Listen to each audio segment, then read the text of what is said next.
Okay, right.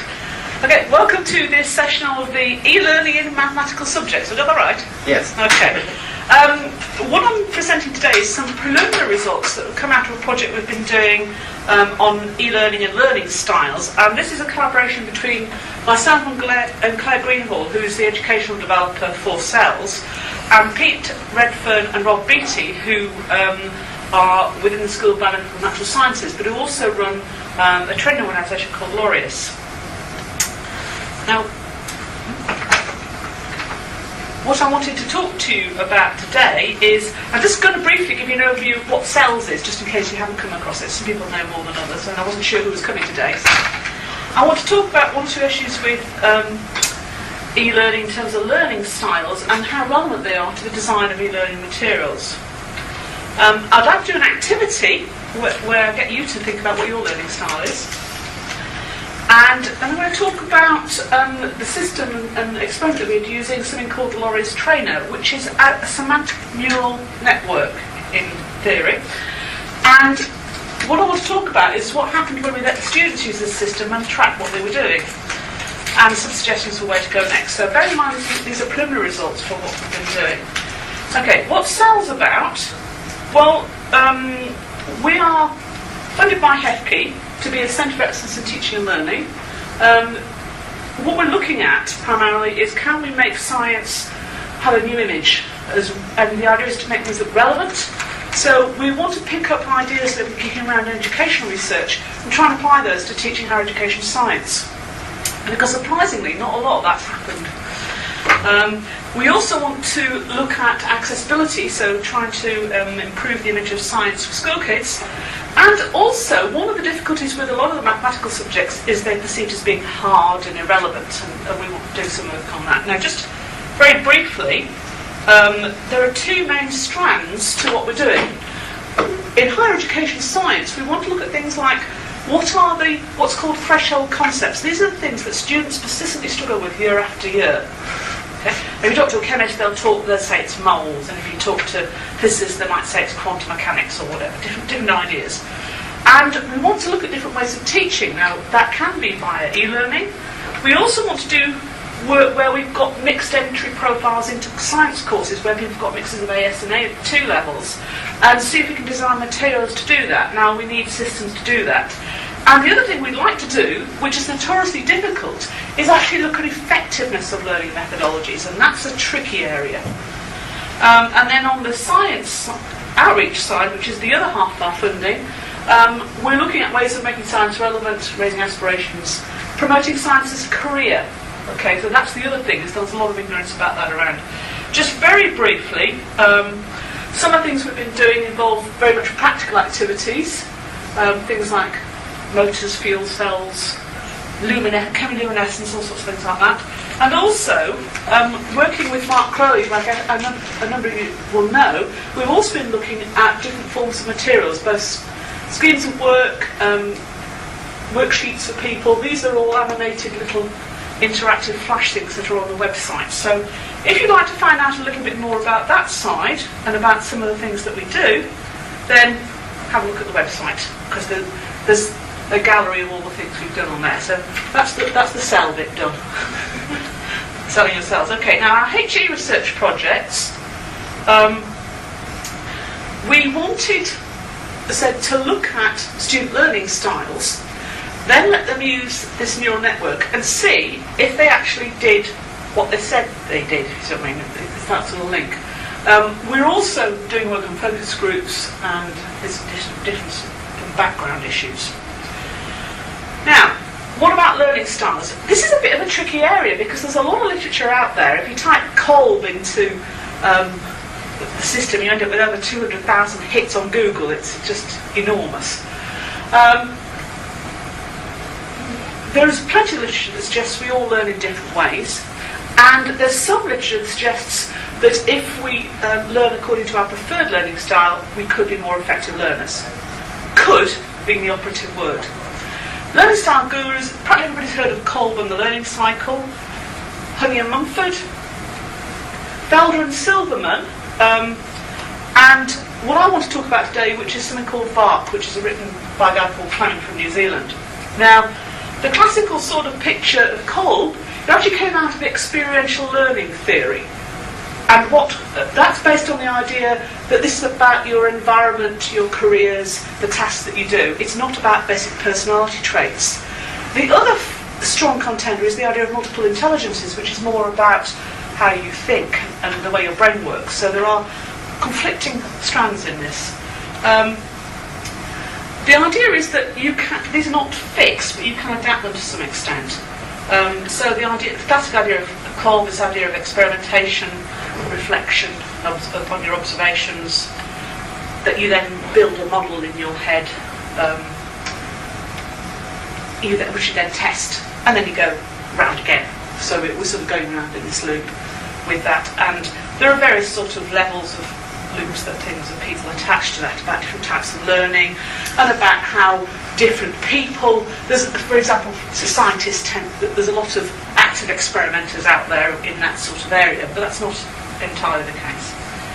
Now, then the other area that built on Kolb's original work 20 years ago was Honey and Mumford, who actually wanted to run a business out of this, from what I can work out. That was, and what they did was come up with schemes whereby managers could identify the needs of training needs of their staff and produce training resources that would go with that.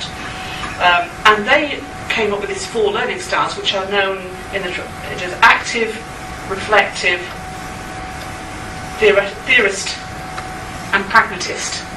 And again, the idea is that different types of activities fit within that remit, and you have people who like to dive straight in and get involved with things, and others who like to sit back and take their time and think about it. Now, I remember doing stuff. There was a basic program that somebody concocted in the city many moons ago when I was been here about 12, 15 years ago, and you could actually do a program to do analysis of your learning cycle and whether you know how you worked out on this area.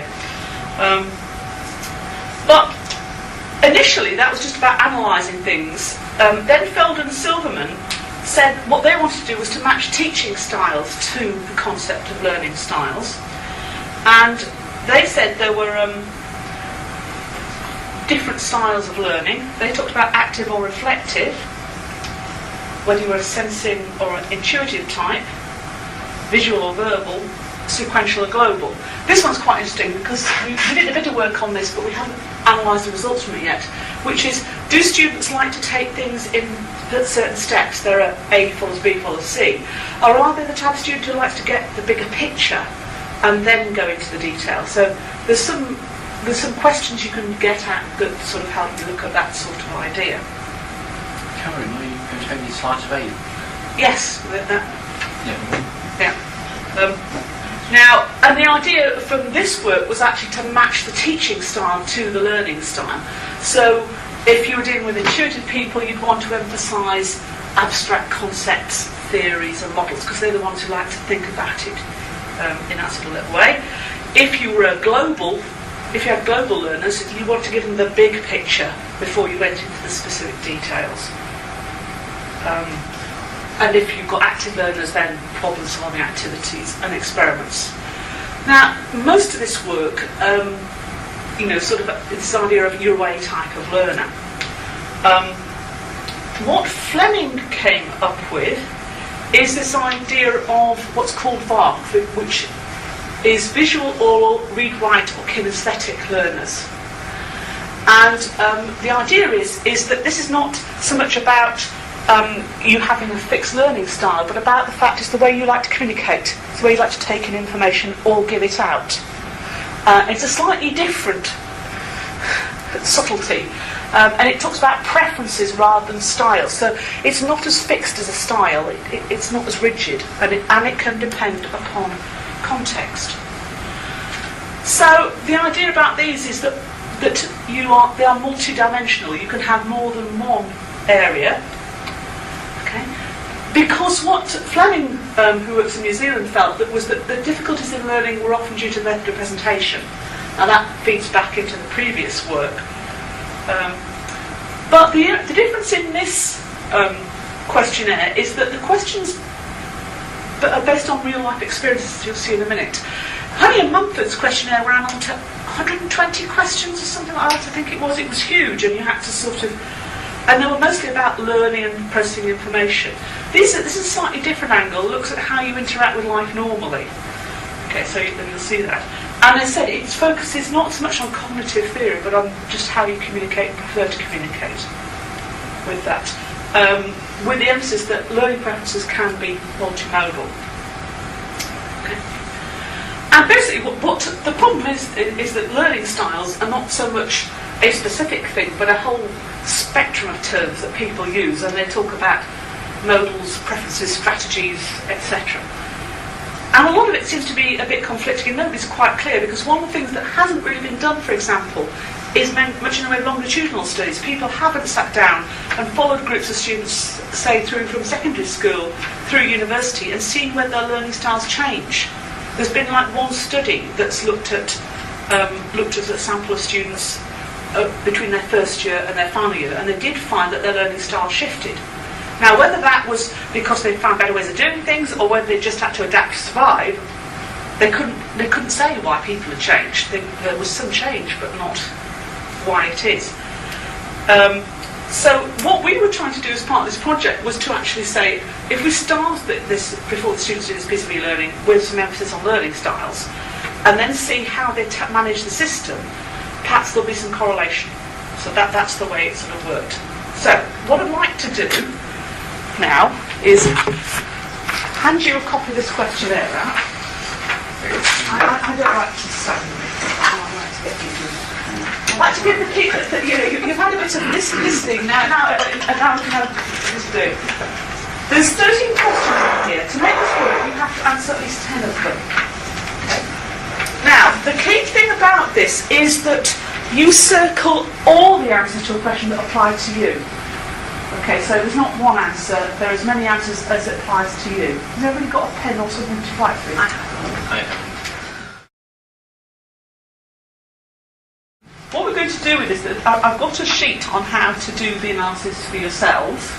Okay, and what we do is there's this thing on here, and what you do is for each question, depending on what you've answered them, you circle, it tells you on here whether that's a VAR or K answer. Okay, so you do that for all the questions. I know that some of the questions have only got 3 routes, and that's deliberate, not the typo in any way. Then what you do is we add up the total number of B's, A's, R's and K's you've got, come up with the total number of that. Now we do something more complicated with the stepping stone, which I think I'll explain when we get there. I don't know how many of you have seen this particular question before, but there is a version for using with younger children and with athletes as well available for this. Okay. So step 1 just explains to you the bit of answer.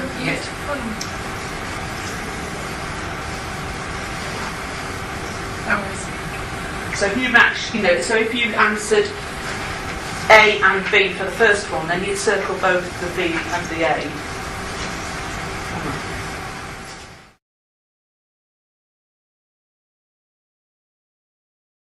Okay, once you've got all your things circled, if you add up how many B's, A's, R's and K's you've got, and then give yourself a total figure after that. Okay, so then what I want you to do is to go over the page, and there are these stepping stones. What you do is you put your highest, whatever you've got the highest one in. I have a draw. You have a draw, well that doesn't matter, okay? So what that means is that you just put those next to each other, it doesn't matter which way it is, okay? So the first thing to do is... I've got all three of my mistakes. Does it just not matter what order? just put them in the first 3 boxes and then put the 2 at the end. That's some type still. Now, what you then do is looking at your total score. Okay, you find out what your stepping distance is. Okay, for step 5. Okay.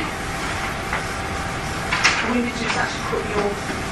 What's the actual total? The actual total is in the scores. Okay.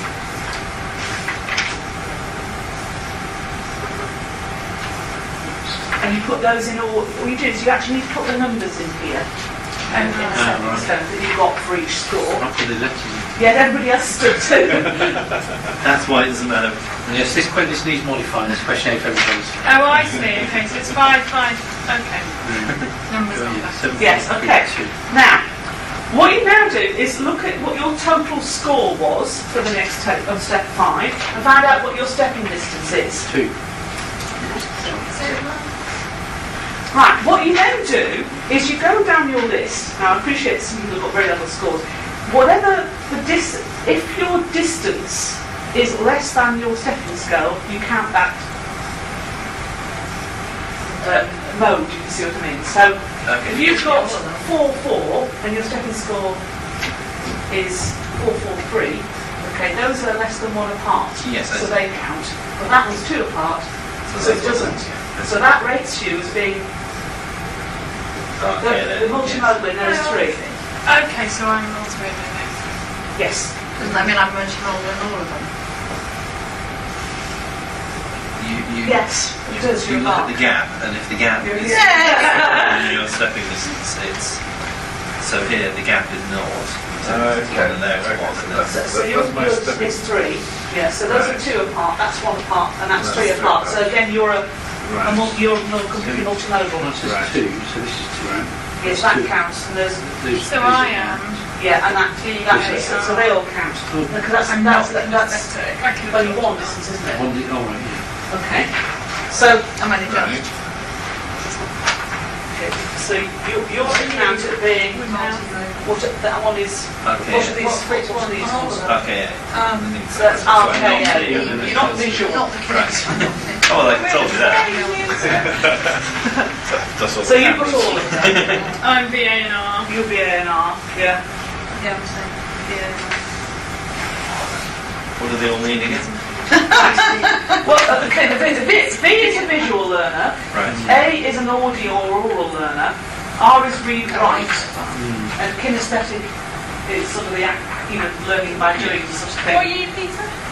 I'm everything but visual. That's really good. Visual. I don't remember what things look like very easily at all. I don't really know. Whereas You remember the code? Yeah. Well, no, I remember that I can do something, but I don't necessarily remember how I can do it when I'm coding. But I know I can look at, I know where to go and look it up, and it's the logic of the program that I can remember how to do, but I can't remember the actual syntax. Whereas I'm sort of BRK, but not oral. I've got. If you tell me things, I don't have very good oral memory things. Although on one of the multiple intelligences, they've got a musical stroke instrumentation. Now patterns of music are different, rhythm and note and whatever, but. I mean, the point about this is that there are sort of it also tells you whether you are any particular area is very strong for you as well, depending on that score that you got. So if you had sort of 20 odd responses, you'd be reading on the middle line, and depending on what the difference between your 2 highest scores. Now some of you are 0, so you're multimodal. Okay, and this gives you an indication of whether you have a particular strong preference in any one area or other. Okay, so what we did was do a questionnaire that included this. It also included some sequential and global and some more general things about what people liked in terms of teaching and learning. We were trying to get the maximum benefit out of hitting these students.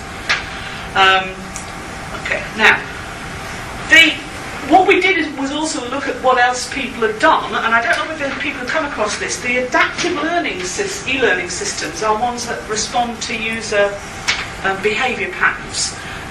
There's this, I'm afraid, I know no Greek and I've no idea how you pronounce that. Okay, Papaloukou from the University of Athens has got a system that they looked at, used like Honey and Mumford styles, and then the system, they did this analysis and then the system presented data according to the learning style of the individual. And the students in this one could actually switch the system on and off. They could either use it that way or just go through it as they wanted for that. So, and they can track interactions with that. There was some work done here that Heather and Graham did in computing on presenting material in different orders depending on Honey and Mumford styles. And then this is the latest paper from these guys is in Press at Trinity College, where they've got a system that's used to teach secondary school science. And they did a study with sort of 47 lads And their system works on multiple intelligences, and they actually had a predictive algorithm, and it was very sophisticated in terms of what it was doing. Now, we didn't have that sort of technology available, but on the whole, there's not. They actually found that if they gave learners material outside their learning format, they learned more. Now, that brings into the concept of challenge, and is challenge important in learning? And if you make it too easy and go too far along the learning styles route, are you actually benefiting the students? Okay, so our plan: take one set of students who are doing a level 3 environmental science module. They did a range of things in this module, including field trips and other laboratory work, but then they had to do some tutorial. Some of the content was just delivered in a tutorial format using this neural network system. So what we did was investigate their learning preferences, and then they sat down to do this tutorial material. I'm afraid we did use the manipulation of this will be assessed in your final exam paper stuff, so they did actually turn up to do the sessions. Now, the novelty of this system was that what we were able to do with the neural network was to track their interaction with what are called the nodes, so we could actually map how many times they used what bit of the system. And the idea was, therefore, that we would perhaps be able to see whether the students actually use the system in accordance with their learning styles. So that was the premise we were working on. Okay, so we did the VARC. There were 27 students on the module. 4 didn't really hardly use the system at all, so we discounted them from the results. And we calculated the VARC results using the system that you've been doing. Okay, Claire did, should I say. The majority of the students were multimodal. 39% were single mode preferences, so they were only showing one as their analysis. The rest were multimodal in a range of different ways. Interestingly, okay, lots of kinesthetic people in that group, but nobody came out as being purely auditory. So although we had some indicators of other modes, actual fact we didn't get the oral mode showing through. And so that was the distribution of preferences, and you can see that we had sort of 3 out of the group were all 4 modes. There was another sort of 8 or so who were 3 modes, and so on with that. Now, this is the sort of system that we're using.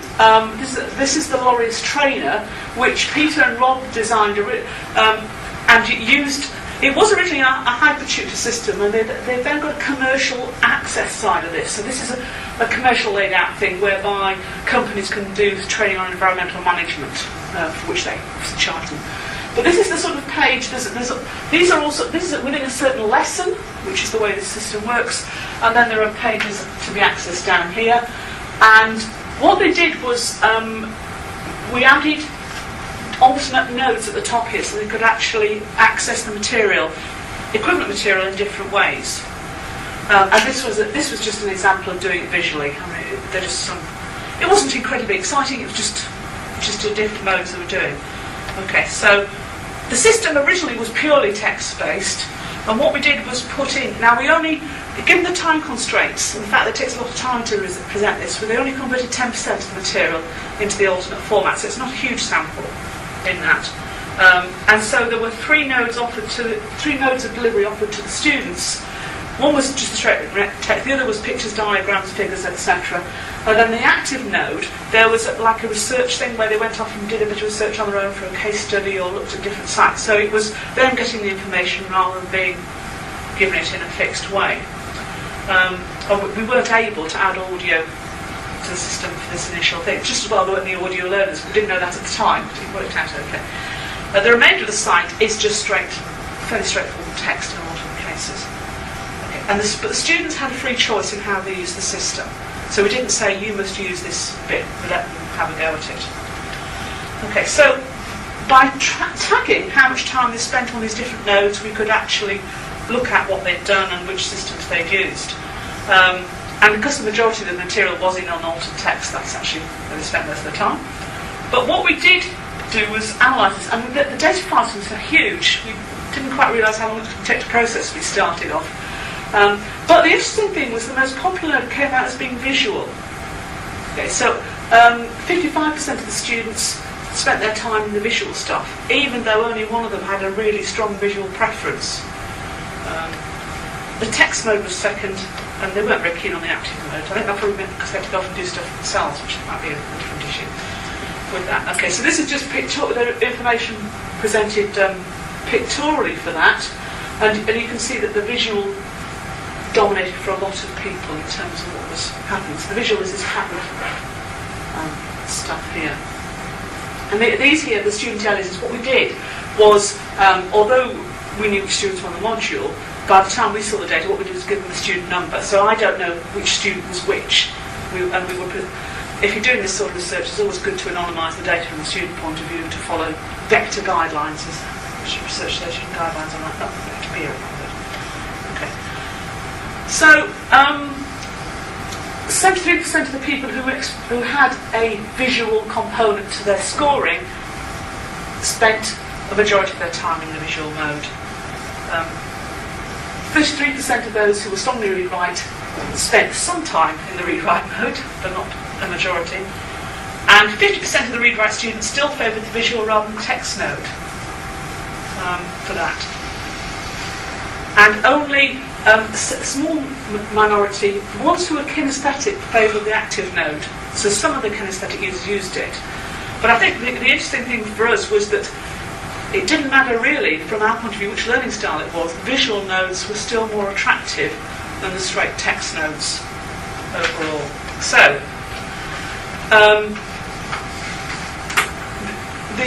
so what we get out of this? Well, our use of the questionnaire showed that this group of students were predominantly kinesthetic read-write or visual oral kinesthetic blends of that sort of area. No student had a pure oral preference.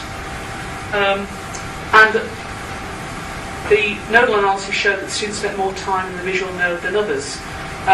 This was true for groups with and without visual learning preferences, which is the interesting thing. So that's the conclusion. Bear in mind that it's not a huge data set. That's the conclusion we felt, that visualising things is important within that, which I guess most of us would have known. In terms of the neural network, we actually had to modify the system to get this to work, because actually tracking all the students, putting the information in, and forcing the access on it was slightly different. So it was successful in tracking the behaviour of the students through the system. It did produce very large data files. It took a lot longer to crunch than we anticipated.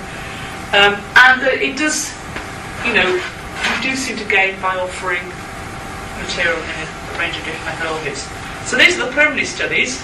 I said we thought it might be even more clear-cut than that, but that's educational research for you. One thing we thought might be interesting would be to do this sort of art questionnaire with different subject area students across the university and actually see whether there's any difference between different subject areas. Do humanities students have different preferences to computing, to sciences? We thought it might be interesting to sort of look at that. So we might be looking for some volunteers to have a play with some students to see what happens with that.